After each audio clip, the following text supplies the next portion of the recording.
Vamos lá, galerinha, boa noite, tudo bem? Pessoal, bom dia, né? Boa noite, não sei qual é. Eu tô à noite, né? Mas, pessoal, vamos passar a correção aqui da atividade avaliativa 1 e vamos trabalhar os exercícios aí da atividade avaliativa 2, ok?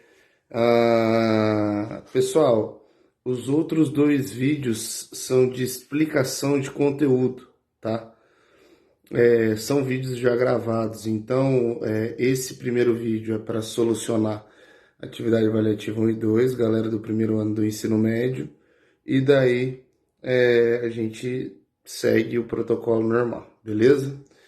Lá no exercício 1 da atividade avaliativa 1, está perguntando assim: explique como se deu o surgimento do Estado moderno, né?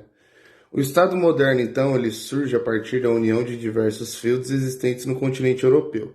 Cada feudo, dentro da sua realidade, dentro da sua nação, vai se juntar e vai dar origem àquilo que nós chamamos de Estado moderno, certo?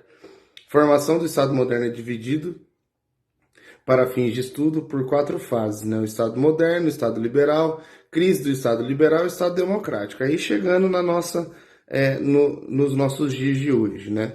Nasceu no século XV com o desenvolvimento do capitalismo mercantil, registrado em Portugal, na França, na Inglaterra e na Espanha, ok? Nas 4 nações, o Estado moderno surge a partir da segunda metade do século XV. Só uma correção. O Estado moderno, mas a gente vai ver que a monarquia mais precoce que vai surgir vai ser de Portugal, se estabilizando no século XII, ok? Posteriormente, né, é registrado também na Itália. O modelo ficou conhecido como Estado moderno porque surge a partir da crise do feudalismo, ok? No modelo feudal, não havia estados nacionais centralizados, então cada feudo tinha o seu poder, ok? Os senhores feudais é quem controlavam o poder político sobre as terras e exerciam a força diluída sem núcleo nenhum, ou seja, não existia uma organização prévia, né? O que existia eram os feudos e cada feudo aí desenvolvia sua maneira de dominar, ok? O poder dos senhores feudais, então, era partilhado com o governo das cidades medievais autônomas, que eram conhecidas como comunas. As comunas tinham autonomia para regular o comércio, estabelecer impostos e assim por diante. A partir aí, então, do século XIV, né, primeira metade do século XV, ocorreu a crise do sistema feudal, né, onde começou a faltar comida, a peste negra começou a dominar a Europa, onde dizimou 1/3 do seu povo, aproximadamente 27 milhões de pessoas. E aí a burguesia começou a surgir na Europa, né, por causa da crise do feudalismo, né. Dessa maneira, então, surge a existência de um governo estável com centralização de serviços à população, ou que deveria ser da população, certo? O Estado moderno é fruto de um processo há cerca de 3 séculos para estabelecer a primeira fase dele, o absolutismo monárquico, por meio da centralização da monarquia, ok? Então, essa monarquia ainda permite a formação de uma infraestrutura que garante a máquina pública e cria condições para o surgimento do corpo burocrático. O exercício 2. Descreva como surgiu a ideia da expansão territorial partindo das grandes navegações. Qual seria o papel de um possível território fora da região da sua metrópole? Nós estamos falando da colônia. Mas as grandes navegações, conhecida como expansão marítima, foi o processo de exploração e navegação do Oceano Atlântico que se iniciou no século XV e estendeu-se até o século XVI. Nesse período, os europeus descobriram novos caminhos marítimos, ok? Para alcançar a Ásia. Além disso, chegaram pela primeira vez nas terras então desconhecidas por eles como continente americano, local ao qual chegaram em 1492.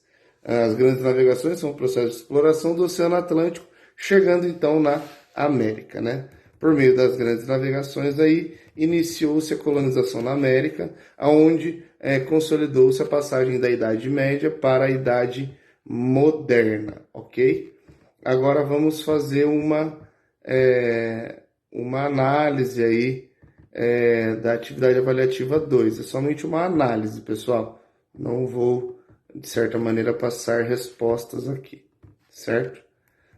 Exercício 1. O poder dos reis tinha, na época do absolutismo, respaldado pelas ideias dos filósofos como Hobbes e fortalecia a centralização das suas ações colonizadoras no tempo das navegações. Os reis do absolutismo, então qual que era a prática dos reis absolutistas? Qual que era a ideia? O que eles traziam enquanto percepção? Qual que era a ideia, né? Aqui a gente já vai ter uma boa ideia trazendo aqui as ideias de Hobbes, né? Rapidamente trazendo as ideias de Hobbes, a gente vai observar que o Hobbes ele defendia um Estado coeso, né? Um Estado unido, um Estado fortificado, onde existia o poder e uma presença centralizada. Por quê, pessoal? Porque o Hobbes ele dizia que o caos ele já é instalado no ser humano. E o fato do caos ser instalado no ser humano, isso significa que ele não vai conseguir se organizar enquanto ele não tiver uma instituição centralizada e preparada, né, para que isso pudesse acontecer, né? Daí vem a fatídica frase, né, o homem é o lobo do homem, ok? O fato do homem ser o lobo do homem significa o seguinte, que o homem, ele por instinto e por ação, ele vai acabar procurando conflito, né? Ele não sabe lidar com a sua liberdade. Ele não sabe lidar com o seu excesso de liberdade. Então precisa-se de um poder de um monarca para centralizar todas essas liberdades em uma ideia de liberdade programada, ou uma liberdade, como eu poderia dizer, uma liberdade mais sem liberdade, digamos assim. Né, tipo algo bem restrito, sabe? Mas garantindo proteção, apoio a todas as pessoas. Então, é mais ou menos o seguinte, quanto mais liberdade o ser humano tem, menos instituições democráticas vão existir para regular essa pessoa, certo? Então, quanto mais liberdade, menos influência do Estado. Quanto mais influência do Estado, menos liberdade. Então, por exemplo, se um político ele tem muita força, muito poder, ele governa, ele delimita, então isso significa que quase não existe liberdade individual, certo? Tanto é que o Thomas Hobbes ele escreve um livro chamado Leviatã. Né? O que é o Leviatã? Um monstro dos sete mares, que existem vários tentáculos, vários olhos, né? Representando o Estado. Né? O Estado ele é essa instituição que consegue alcançar e dominar a todos, certo? Exercício 2. Considerando-se as características do antigo regime, é incorreto afirmar que... Então, tipo assim, o que é incorreto afirmar do antigo regime, né? Só apenas recapitulando, o antigo regime ele nada mais é do que um sistema de governo onde o poder é centralizado na mão do rei, certo? Então, o antigo regime ele é algo não democrático, certo? As atividades comerciais marítimas vão ter muita colaboração para esse tipo de coisa, ok? Porque o sistema mercantil é o que vai dar toda a sustentação para que esse sistema de governo ele possa acontecer, para que ele possa existir, certo? 3. O absolutismo como forma de governo esteve presente na Península Ibérica, na França e na Inglaterra, tendo impactado e influenciado as maiores economias do seu tempo. Seus pensadores mais conhecidos e suas teorias... Pessoal, é para falar dos pensadores e teóricos que baseiam a monarquia absolutista, tá? Como Jean Bodin, Jacques Bossuet, Thomas Hobbes, Nicolau Maquiavel.